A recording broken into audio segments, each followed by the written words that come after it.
kehidupan ini setelah 10 tahun dia meninggal masih ingat? Setelah 25 tahun, setelah 50 tahun, setelah 100 tahun, banyak orang sudah melupakan, tapi dia dipakai, bahkan pelayanannya sampai hari ini. Saudara mau dipakai Tuhan luar biasa. Amin. Amin. Jadi kalau pelayanan apa? Gaspol. Okay. Kalau suruh ikut som, Gaspol. kalau diminta ayo baptis. Amin. Jangan ditunda. Ya kita nggak pernah tahu apa yang terjadi besok kan. Segera daftarkan diri. Amin. Amin. Puji Tuhan. Ya. Dan yang kedua, apa yang harus kita lakukan? Yang pertama tadi adalah effort keras. Yang kedua adalah jangan lewatkan momentum. Katakan, jangan lewatkan momentum. Jangan lewatkan momentum. Kalau kita menuai sesuatu terlalu awal, akhirnya apa? Nih, musim mangga ya. Awal-awal kemarin ya, aduh murah-murah gitu ya. Manis ya? Ada nggak manis kenapa? Belum matang sepenuhnya dipetik. Lama-lama bisa lebih manis. Cuma sama yang manis pohon, enak yang mana? Manis pohon, amin. Jadi ada momen. Cuma kalau saudara nggak petiknya setelah masanya lewat, apa yang jadi? Busuk, nggak dimakan kelelawar gitu ya, codot gitu ya kan? Makan binatang-binatang lain, saudara tidak dapat secara maksimal. Sebab itu ada momentum, katakan ada momentum. Ya. Saya ucap sih Pak Jonathan, gereja kita Jakarta, dia benar-benar menanti-nantikan Tuhan dan melakukan apa yang Tuhan perintahkan. Kedua gereja kita yang tipik yang ada di Jakarta, itu karya Tuhan. Di momen itu Pak Jo tahu 2019 akhir, ya, Tuhan kasih kesempatan itu untuk punya kedua gereja 8 lantai. Itu ngeri, dananya masih di peak, dan biaya bangunan dan lain sebagainya, itu ngeri sih. Momen itu saya tahu, saya bilang, dan ternyata 2020 pandemi. Tapi Pak Jo berjalan dengan Tuhan. Dia tahu ini momentum. Kalau orang lihat kondisi itu gimana? Takut. Betul nggak? Saya aja takut keluar waktu waktu pandemi. Benar nggak saudara? Kita nggak pernah tahu gitu kan? Momen itu sangat ngeri. Tapi Pak Jo tahu ini momentumnya. Beliau percaya membangun 2020 tahun 2020 masa pandemi mulai membangun itu ngeri. Tapi ya, kalau membangun bersama momentumnya, kita akan melihat karya yang luar biasa. Amin. Amin. Tapi banyak orang itu saat Tuhan perintahkan, kita kadang pikir-pikir dulu. Kita kenapa? Bimbang. Betul nggak? Apa yang membuat kita bimbang? Yang pertama, kita nggak tahu. Ya karena kita nggak tahu keadaan, kita banyak mempertimbangkan. Misalnya tahun lalu saya suka ilustrasi. Gereja kita temanya adalah enlarge, perbesar kapasitas. Ya, berapa banyak kita mendengar firman itu, mendengar rema itu dan percaya, oke, ini saatnya ekspansi. Berapa banyak yang mendengar itu dan melakukan? Banyak yang, aduh, tahun 2023 masa krisis, nanti dulu. Saudara perlu tahu momentumnya tuh. Saudara lihat, ternyata 2023 dunia krisis, Indonesia enggak. Betul nggak? Krisis ya ada, tapi nggak sampai menghancurkan, betul nggak? Bahkan para ahli ekonomi akhirnya setelah pertengahan tahun, wah, Indonesia ada terang, ada harapan. Indonesia itu terangnya Asia, keren loh saudara.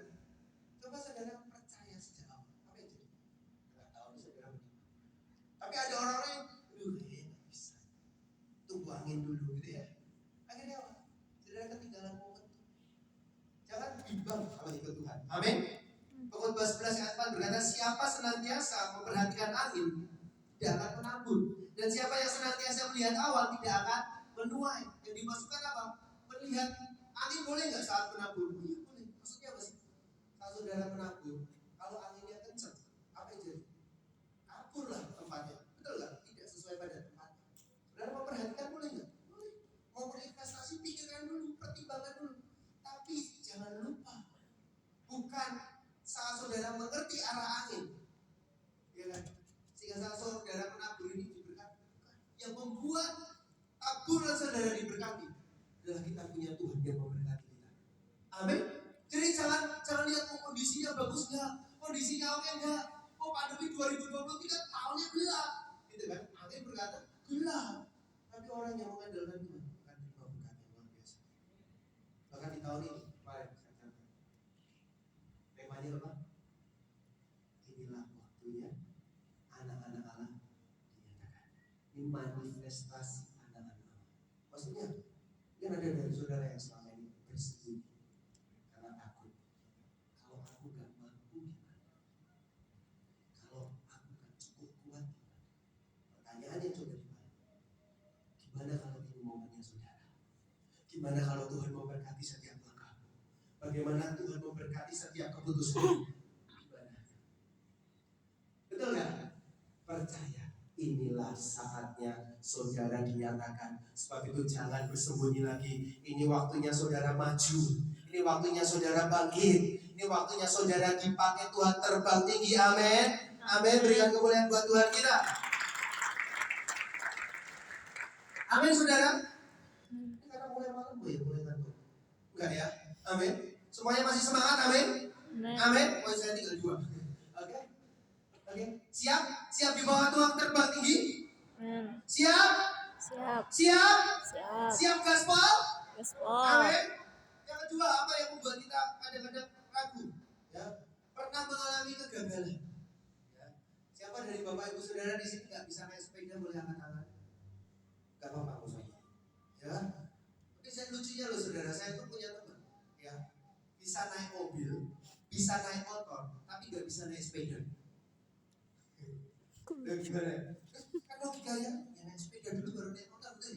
Iya, gitu. Ada teman saya, bisa naik motor saudara, naik motor biasa aja, tapi nggak bisa naik sepeda. Waktu saya tanya, kenapa sih kok aku nggak bisa naik sepeda? Bukan bisa naik motor kok, naik motor aja, gitu ya kan? Naik sepeda nggak bisa kenapa? Dia cerita, dulu waktu kecil, karena sepedanya ketinggian, aku nggak bisa tuh jatuh. Ya itu kan waktu kecil, saudara. Itu waktu kamu belum tinggi, belum bisa. Ya, tapi apa mau coba? Jangan sampai kegagalan saudara di masa lalu karena kekurangan saudara di masa lalu itu membuat saudara tidak berani mengambil langkah hari ini. Amin. Kalau dulu gagal, ya kenapa dulu gagal? Belajar dari kesalahan. Amin. Dan setelah belajar dari kesalahan, perbaiki diri kita. Amin. Dan setelah coba lagi. Oh dulu gagal, ya siapa tahu sekali-kali ini berhasil. Sebab itu sejak awal, ikut Tuhan. Tuhan, apa yang kau mau? Apakah ini membuat aku makin tinggi atau membuat aku turun? Tuhan berikan rema. Amin. Jangan cuma jadi orang Kristen yang datang ke gereja, oh udah beri khotbah, oh jebol, biasa khotbah nih, khotbahnya lucu ya terus keluar ya udah bilang. No, amin. Amin. Jadi orang yang bayar harga buat Tuhan, jangan bimbang kenapa? Karena hidup kita dijamin oleh Tuhan. Amin. Saya khotbah lama di sini, saya ngomong dari awal seperti ini kenapa? Karena saya mau saudara percaya dan yakin bahwa di dalam Tuhan ada kemenangan. Tuhan akan bawa hidup saudara makin tinggi, makin luar biasa. Amin. Sebab itu percaya kepada Tuhan. Jangan bimbang. Kenapa gagal? Gak apa-apa, coba lagi. Amin.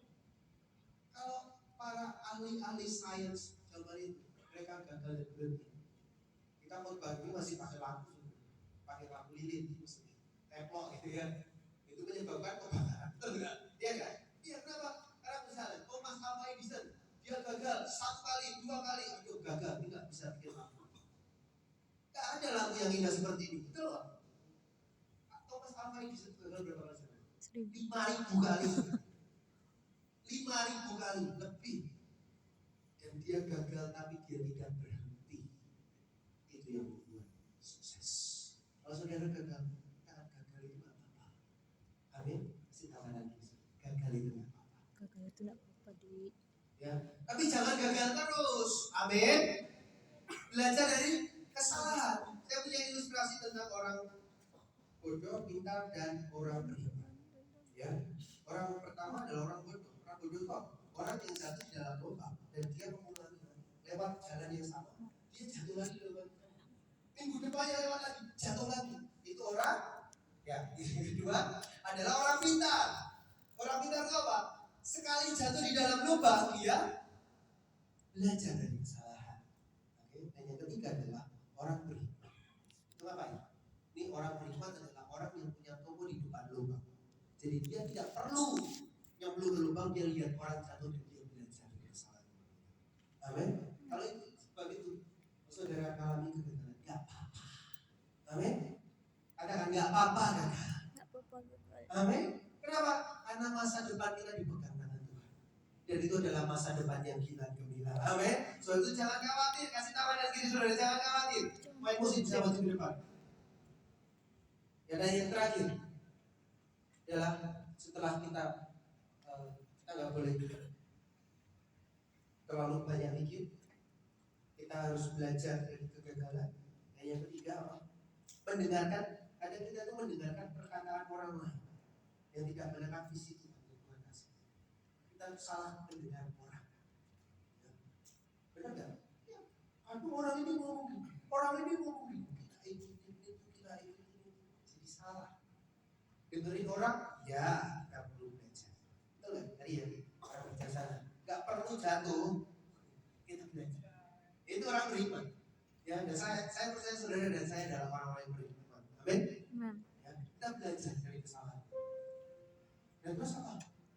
Kita juga mendengarkan apa yang jadi misi Tuhan. Dalam Alkitab di 1 Raja-Raja 13 itu ada sebuah kisah tentang seorang anak muda yang dipakai Tuhan. Dia suruh bernubuat tentang sesuatu dengan kerajaan Israel. Dia bernubuat ini.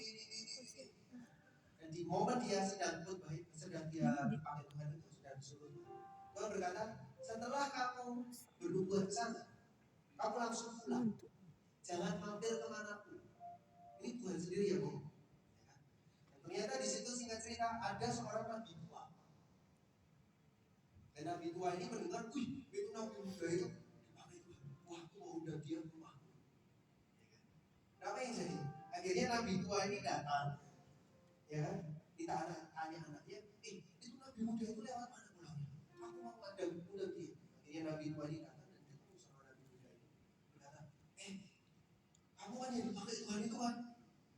Semalam malaikat Tuhan datang kepadaku dan berkata, aku harus menjamumu masuk rumahku. Dan nabi muda ini berkata, loh, kok gitu ya? Padahal Tuhan kemarin itu instruksinya adalah saat aku pulang, aku gak boleh mampir kemanapun. Aku suruh datang langsung pulang.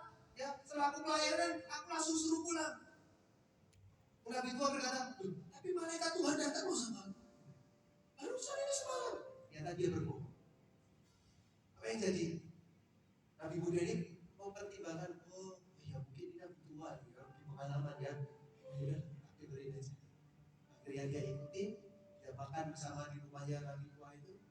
Dan akhirnya malam itu Tuhan datang, Tuhan berkata, kamu itu bodoh. Kamu mendengar dari kataku untuk tidak mampir kemanapun. Tapi kamu mendengarkan orang lain. Dia berkata, loh, tapi Nabi ini berkata, ini dari malaikat Tuhan. Lah iya dia dengar dari malaikat Tuhan katanya. Tapi kamu kan bukan kamu mendengar dari Gusti. Betul ya? Ada kita tuh terlalu gampang untuk dengar orang lain. Wah ini pendeta ini ngomong apa ya Pak? Pak tolong Pak saya tapi pendoa ini bukan saya ngomong mereka tidak boleh bukan. Tapi jangan sampai kita cari pendapat orang lain pada diri kita sendiri bisa ketemu Tuhan. Tuhan ciptakan orang lain untuk mensupport kita. Tapi kita juga perlu tahu kita perlu visi yang dari Tuhan. Bahkan apa yang saya katakan ini saudara perlu cek di dalam hati saudara. Saudara jangan hanya dengerin khotbah, tapi merenungkan kenapa saudara punya kesempatan mau ngobrol sama Tuhan. Jangan lewatkan itu. Maka dari awal saya bilang, orang yang menanti-nantikan akan dapat kekuatan. Jangan menanti-nantikan. Kamu ngantuk tuh ini cewek. Jangan menanti-nantikan orang lain. Aku nanti, Pak, ada nubuatan apa buat saya? Belum kayak gitu caranya, saudara. Amin. Saudara minta didoakan boleh, tapi nggak selalu seperti itu caranya. Kita perlu mendengarkan Tuhan. Dan kalau saudara punya mau tanya orang lain, boleh. Saudara tanya pemimpin rohani saudara. Tapi sebelumnya, minggu kemarin kita cek dulu buahnya. Orang yang saudara dengarkan ini, buahnya gimana? Karena ada beda antara gandum dan ilalah. Gandum itu punya buah. Pelayan Tuhan ini didengarin boleh. Lihat buahnya. Ada buah roh, kasih sukacita, damai sejahtera, kesabaran, kemurahan. Loh, kalau ini orang suka marah-marah, cek dulu. Amin. Apalagi kita harus mendekatkan diri kita kepada Tuhan. Saat saudara mau dibawa terbang tinggi, jangan hanya mendengar suara angin, dengarlah suara Tuhan yang akan mengarahkan hidup saudara. Saudara mau dipakai Tuhan terbang tinggi? Amin.